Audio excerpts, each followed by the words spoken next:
বাংলাদেশের রাজনীতিতে একটা বিশাল শূন্যতা সৃষ্টি হলো। আমরা দলের পক্ষ থেকে আমাদের ভারপ্রাপ্ত চেয়ারম্যানের অনুমতিক্রমে আমরা দলের কিছু কর্মসূচি নিয়েছি। এই কেয়ারটেকার গভর্নমেন্টের প্রধান প্রফেসর ডক্টর মোহাম্মদ ইউনূস আমাদেরকে ফোন করেছিলেন সাথে সাথে, এবং ইতিমধ্যেই তারা সিদ্ধান্ত নিয়েছেন যে 10টার মধ্যেই তারা স্পেশাল ক্যাবিনেট মিটিং করবেন। আমাদের জাতীয় স্থায়ী কমিটির সম্মানিত নেতৃবৃন্দ, আমাদের বাংলাদেশ জাতীয় দলের কেন্দ্রীয় নেতৃবৃন্দ, প্রিয় সাংবাদিক ভাই ও বোনেরা, আসসালামু আলাইকুম। এই সংবাদটি নিয়ে আপনাদের সামনে দাঁড়াতে হবে এটা আমরা কখনো ভাবিনি।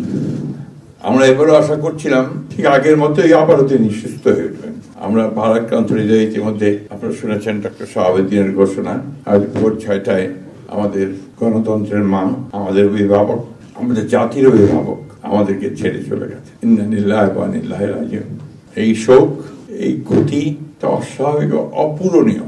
এই জাতি কোনোদিন পূরণ করতে পারবে না। যে নেত্রী তার সারাটা জীবন জনগণের অধিকারের জন্য, কল্যাণের জন্য তার সমগ্র জীবনকে উৎসর্গ করেছিলেন, সেই নেত্রী দেশনেত্রী বেগম খালেদা জিয়া আমাদের মাঝে নেই। এটা আমরা যারা তার সহকর্মী এবং রাজনৈতিক কর্মী, আমরা এটা ভাবতে পারি না। বাংলাদেশের রাজনীতিতে একটা বিশাল শূন্যতা সৃষ্টি হলো। তাই নয়, পৃথিবীর গণতান্ত্রিক আন্দোলনে একটা বিশাল শূন্যতা সৃষ্টি হলো। আমরা দলের পক্ষ থেকে আমাদের ভারপ্রাপ্ত চেয়ারম্যানের অনুমতিক্রমে আমরা দলের কিছু কর্মসূচি নিয়েছি। সেই কর্মসূচিগুলো আমাদের দলের সিনিয়র যুব মহাসচিব জনাব রুহুল কবির রিজভী সাহেব আপনাদের সামনে তুলে ধরবেন।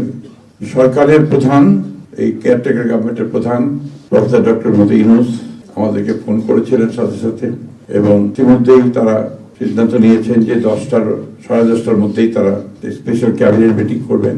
সেই ক্যাবিনেট মিটিংয়ে তারা দেশনেত্রী বেগম খালেদা জিয়ার যে শেষ কাজগুলো, তা জানাজা, তার দাফন, তাকে রাষ্ট্রীয় মর্যাদায় আহ্বান করা, তাকে রাষ্ট্রীয় মর্যাদা দেওয়া, এই বিষয়গুলি নিয়ে তারা সকাল 10টার সময় একটা সভা করবেন। এরপরে আমরা পুরো জিনিসটাকে কোঅর্ডিনেট করে আবার সেটা আপনাদের সামনে জানাবো। আমি এখন অনুরোধ করব আমাদের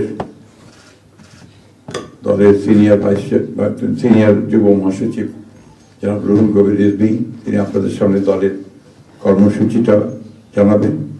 এটা হচ্ছে আপাতত এখনই নেওয়া কর্মসূচি। এরপরে আমাদের একটা স্ট্যান্ডিং কমিটি মিটিং হবে 12:30টার দিকে।